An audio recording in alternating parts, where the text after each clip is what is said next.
Avoir un journal dans un collège, c'est toujours très intéressant pour un professeur d'histoire-géographie. On peut développer l'esprit critique, la liberté d'expression. Donc nous avons commencé avec un premier journal qui s'appelait Les Échos de la Savane, donc c'était sur l'Afrique. Et ensuite, nous avons pensé que faire un journal avec les Africains, c'était beaucoup plus intéressant pour développer des échanges. Papier croisé, ça vient au début. Au début, la première idée, c'est pas de faire un journal, c'est de faire un échange en fait entre un collège de Dakar, le collège Mathurin Diop et le collège en France. Et donc, on est parti sur le projet de faire un journal. Les deux collèges font un journal chaque année. À partir de la 6e, j'étais dans la classe papier croisé et on m'a un peu présenté le projet et puis ça m'a beaucoup plu, donc j'ai tout de suite accroché. Pour disposer de ce journal, donc déjà il a fallu trouver un partenaire. Ça a été peut-être le plus difficile. Donc heureusement, le Clémy nous a aidés dans cette démarche-là. Il faut savoir que le Sénégal, la presse écrite au Sénégal, donc dans les écoles, est très développée. Ils ont un festival des journaux lycéens à Dakar, qui réunit tous les lycées et quelques collèges chaque année. Et donc le Clémy avait des relations entre cette organisation-là. Et donc ils nous ont mis en contact avec ce collège. Donc ensuite, on a des partenaires financiers aussi importants. Donc les mairies d'Agondange et de Montglange. On a la DAREIC, au niveau de l'inspection académique, qui nous ont permis de développer, de définir correctement notre projet. Et puis on a eu cette année le Conseil général de Moselle. Donc quand on est allé au Sénégal, on a vraiment appris à connaître les gens qui écrivaient le journal avec nous, comment est-ce qu'ils l'écrivaient. On a mis en commun aussi nos méthodes de travail. Et ça a vraiment, un peu cassé la part de naïveté, comme quoi le monde est toujours tout beau, toujours gentil, parce que le Sénégal c'est un pays pauvre quand même. Et donc comparer les deux types au niveau de l'éducation en France et au Sénégal, c'est pas du tout la même chose et c'est pas du tout les mêmes méthodes d'enseignement. C'était super, c'était une bonne expérience et tout. C'est une symbole pour notre école parce que maintenant notre école est connue partout au Sénégal à cause de ce journal. Je suis partie à Dakar, donc j'ai pu voir les différences qu'il y a entre les pays riches et les pays un peu plus pauvres.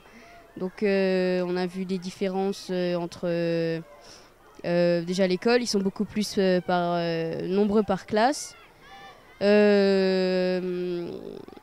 Après les routes sont pas toujours en très bon état, mais l'accueil était très chaleureux, donc ça nous a beaucoup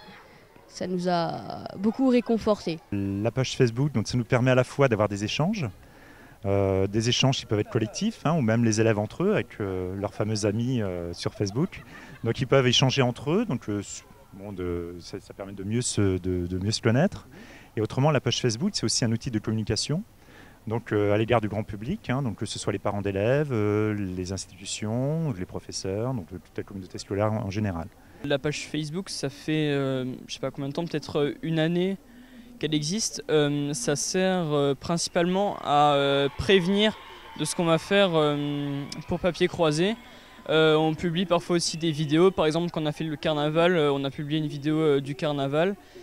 Ça permet aussi d'échanger bien avec les autres élèves, au lieu de publier un statut et on n'est pas tous en amis et donc en commun.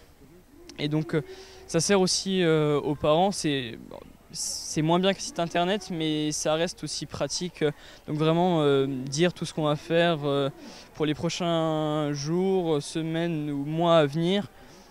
Sert aussi à débattre parfois. Donc on a une page qui est publique et aussi un groupe pour tout ce qui est encore un peu confidentiel, disons. On a à peu près, on va dire, les dernières technologies en termes d'ordinateur, d'impression, et eux, bon. Là, ils ont investi dans une salle informatique, donc ça va un peu plus vite. Depuis l'année dernière, le journal là-haut est publié en couleur, parce qu'avant il était publié en noir et blanc, et sur du papier un petit peu cartonné, parce qu'avant c'était vraiment des vraies feuilles de journal. Alors le prix Varenne, on a été inscrit dès le début, je crois que c'était en 2006, la première édition, avec le premier journal, Les Échos de la Savane. On s'est souvent présenté, il y a eu parfois des déceptions, parfois de belles surprises. On est régulièrement bien noté, bien classé, avec de très bonnes remarques. Je trouve que c'est aussi très très bien comme dispositif. Ça permet une émulation entre les établissements, ça permet de faire connaître nos journaux scolaires, hein, la qualité de la plupart des journaux scolaires. Donc je trouve ça très très bien. C'est avant tout l'ouverture culturelle, hein, connaître un autre pays, un pays qui est un pays pauvre. C'est aussi apprendre que le Sénégal, c'est aussi la teranga, hein, l'hospitalité. Donc les élèves et moi, quand nous sommes allés donc, au Sénégal, on a été très très agréablement surpris par cette hospitalité sénégalaise. C'est aussi les inégalités de richesse, hein, qui sont parfois très criantes. Alors le voir dans un livre, c'est une chose, le voir en vrai, c'en est une autre. Hein.